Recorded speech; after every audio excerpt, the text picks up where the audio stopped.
Good morning, all. Welcome to the lecture of Business Accounting, Inventory Valuation, method number 4, Weighted Average Method. Yesterday we saw simple average method that was so simple, and equally easy is the fourth method, that is weighted average method. On your screen, the question is already there, and already the question is there in your notebook also, because in this particular question we have already prepared stock register by using first in first out and last in first out method. આપણે already FIFO અને LIFO method થી આ જ particular question માં stock register બનાવી ચૂક્યા છીએ, right? And now today in the same question we shall prepare weighted average method stock register. So the question is there with you with not so many transactions. So there are a few transactions only. The format of the stock register remains the same. Only the heading slightly changes. Right over here, I will provide the heading stock register as per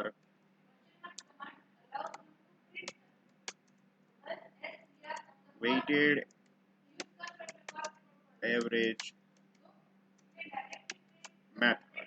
That should be the heading to be put on the top of the stock register in the center. Okay, start drawing the stock register.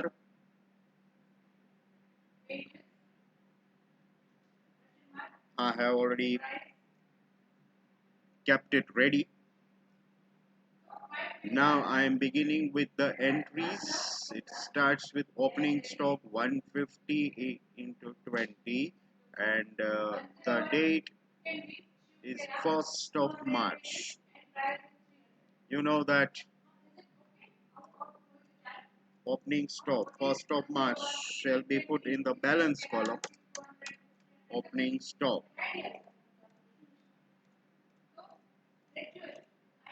150, 20 rupees, and thereby the total amount 3000.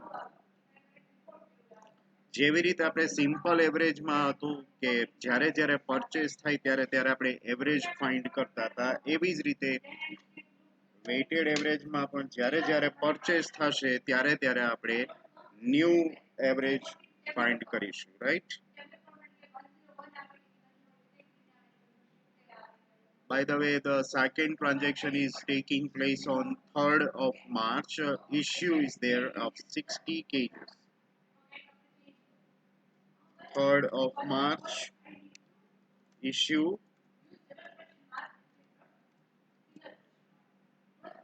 60 kgs.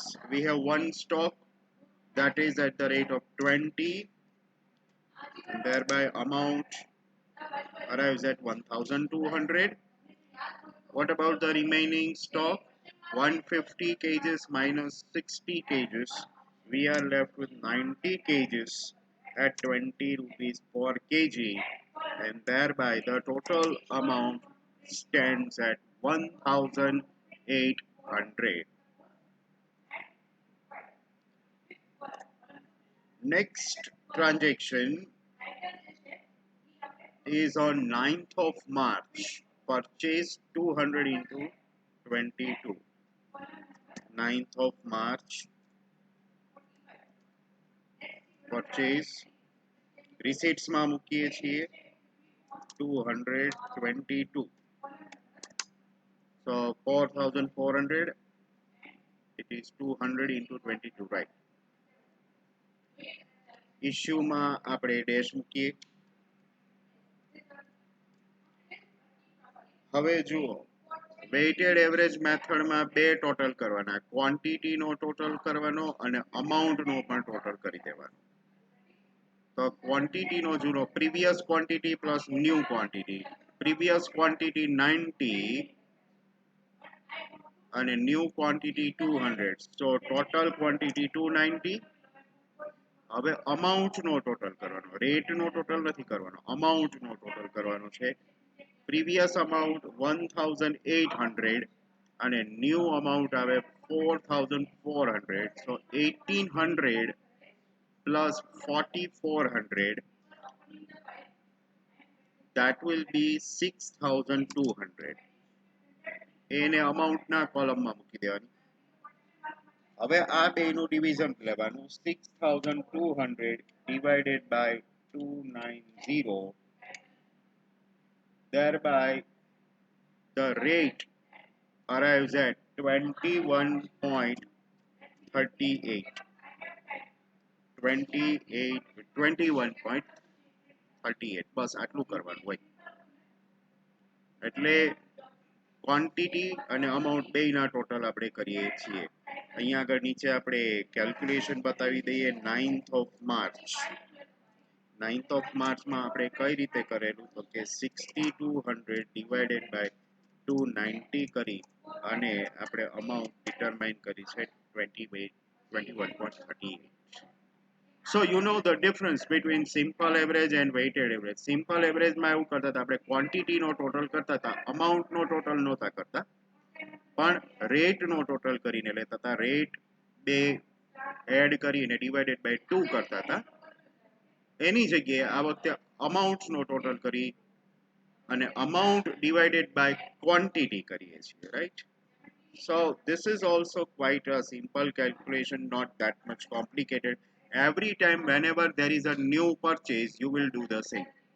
જ્યારે જ્યારે નવું purchase થશે, બરાબર, ત્યારે ત્યારે એ થશે. Now let us go ahead. After 9th of March comes 16th of March, issue 150 kgs. चलो 16th of March issue 160 kgs. If I'm not wrong, it is 160. No, 150 kgs are there. Not 160. It is 150 kgs. આપણી પાસે rate available જ છે at the rate of 21.38. 150 multiplied by 21.38 crore. So the amount will be 3,207 rupees.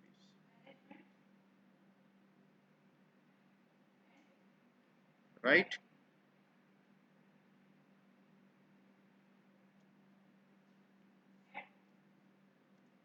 Now what about the stock? 290 kgs હતો, એમાંથી આપણે 150 kgs less કરી દેશું. So there will be 140 kgs still remaining left. Rate 21.38. ચલો બધા multiply કરો. 140 into 21.38 એટલે હવે આવશે 2993.2. So now the space problem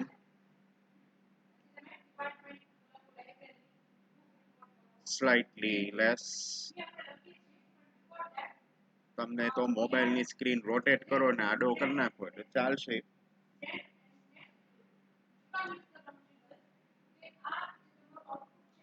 Done. હવે 16th માર્ચ પછી જુઓ શું આવે છે. 16th માર્ચ પછી 18th માર્ચના રિટર્ન આવે છે. રિટર્ન આવે એટલે આપણે એને રિસીટ્સમાં ગોઠવશું. પહેલા રિટર્ન્સ લખી નાખીએ. 18th of March રિટર્ન્સ ને આપણે રિસીટમાં ગોઠવવાના છે. 10 kilograms are returning અને એમાં ડેટ આપી છે કઈ ડેટમાંથી પાછા આવ્યા છે. Return from March 3. ઉપર જો માર્ચ 3 ના ઇશ્યુ કર્યા હતા ત્યારે આપણે 20 રૂપીસનો રેટ લીધો હતો, તો 20 રૂપીસથી જ આપણે એને રિટર્ન લેશું. સો 10 into 20 will be 200. ઇશ્યુઝમાં ડેશ. અહીંયા આપણે જેમ કરતા હતા ફરીથી જુઓ, ક્વોન્ટિટીનો ટોટલ, અમાઉન્ટનો ટોટલ. ક્વોન્ટિટી નો ટોટલ કરો તો 140 પ્લસ 10 150 અહીંયા 2993.2 પ્લસ અમાઉન્ટ નવી જે આવી આપણી 200 એટલે હવે તમારી અમાઉન્ટ થશે 3193.2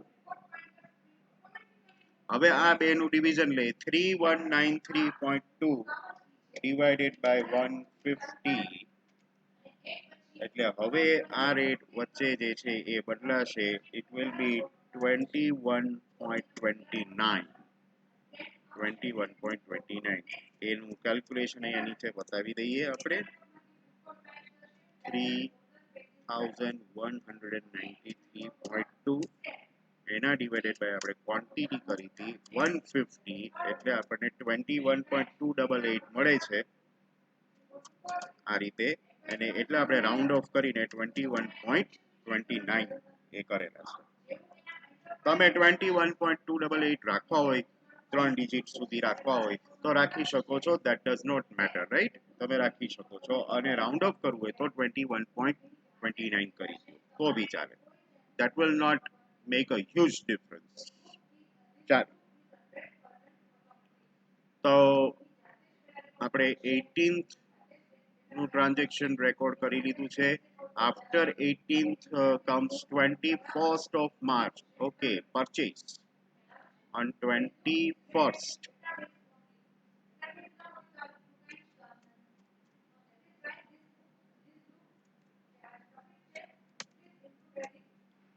purchase 310 ક્વોન્ટિટી આપેલી છે અને 21 નો રેટ આપેલો છે 310 into 21 6510 ઇશ્યુમાં ડેશ હવે ફરીથી બેલેન્સમાં ટોટલ કરો 150 ક્વોન્ટિટી પ્લસ 310 એટલે ક્વોન્ટિટી આવશે ટોટલ 460 અમાઉન્ટ નો ટોટલ કરીએ તો 31.93.2 પ્લસ ન્યૂ અમાઉન્ટ 6510 એટલે હવે આવશે નવી અમાઉન્ટ 9703.2 અમાઉન્ટ નો ટોટલ હવે એના ડિવાઇડેડ બાય ક્વોન્ટિટી કરી નાખો 460 so the new rate determined 21.09 આ રીતે આવે છે અને એનું કેલ્ક્યુલેશન નીચે આપણે શો બી કરી દઈએ 9703.2 divided by 460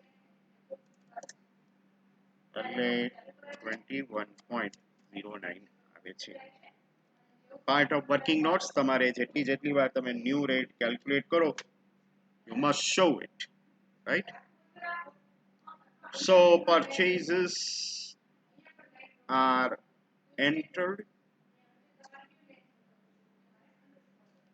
what comes next let us say 27th March ના ઇશ્યુ કરીએ છીએ 110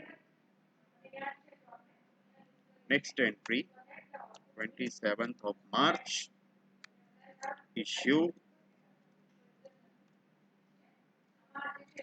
110 ક્વોન્ટિટી રેટ આપણી પાસે એક જ હશે 21.09 ચલો મલ્ટીપ્લાય કરો 110 into 21.09 એટલે 2320 2320 આવે છે એટલે 0.9 છે બરાબર એટલે હું આખું લઈ લઉં છું 2320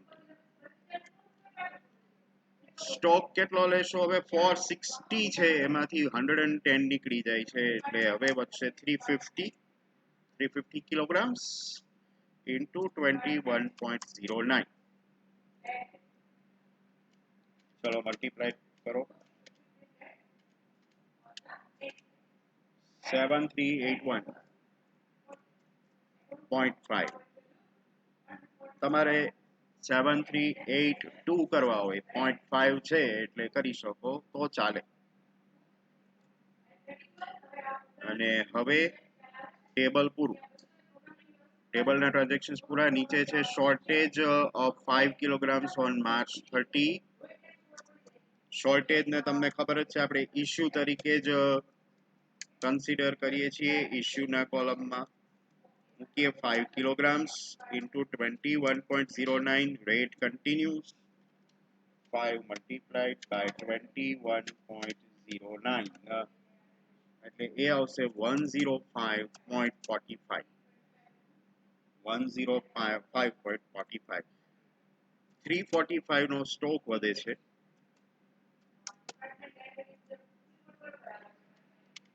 into 21.09. 7276.05 છે. This is the final value, 7276. અને હવે માર્ચ 31st ની એન્ટ્રી. બધા ટ્રાન્ઝેક્શન પૂરા થઈ જાય એટલે છેલ્લે આપણે ક્લોઝિંગ સ્ટોક તો લખીએ જ છીએ. એ બેલેન્સના કોલમમાં મૂકી દઉં છું. એટલે એમાં તો જે એઝ ઇટ ઇઝ સ્ટોક આપણે મૂકવાના હોય એ જ રિપીટ જ કરવાનો છે, એમાં કોઈ નવો સ્ટોક ન આવે.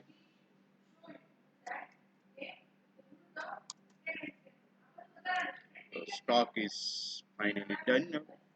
હવે આપણે ટોટલ કરી નાખીએ ક્વોન્ટિટી અને અમાઉન્ટના. રિસીટ્સમાં 520 ક્વોન્ટિટીનો ટોટલ આવે છે. તમે વેરીફાઈ કરતા જાજો. અમાઉન્ટનો હું ટોટલ કરી રહ્યો છું.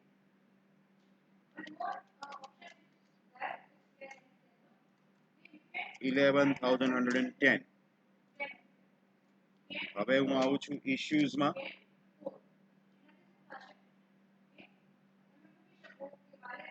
325. અમાઉન્ટ એમાં ખાસ ધ્યાન રાખીએ.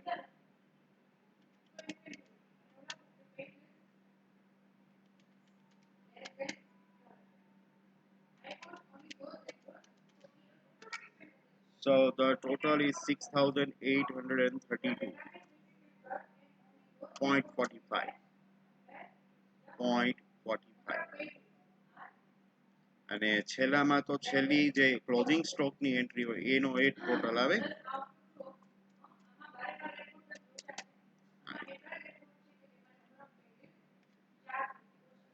સમ સાચો છે કે નહીં એ ટેલી કરવો હોય તો આપણે શું કરીએ છીએ, opening stock plus purchase minus issues એ કરીએ તો આપણને ક્લોઝિંગ સ્ટોક મળવો જોઈએ. તો જો આપણો ઓપનિંગ સ્ટોક હતો 150 ક્વોન્ટિટી, ઓનલી ક્વોન્ટિટી, તો 150 હતો. પ્લસ પરચેઝીસ આપણે ટોટલ કર્યા 520, ક્વોન્ટિટીનો ટોટલ 520 એમાં એડ કરીએ. અને એમાંથી રિસીટ્સ ઇશ્યુઝ જે છે એનો ટોટલ માઇનસ કરીએ તો માઇનસ હું કરું છું 325.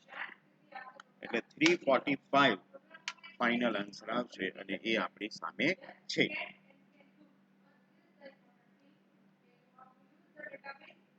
ફાઇન.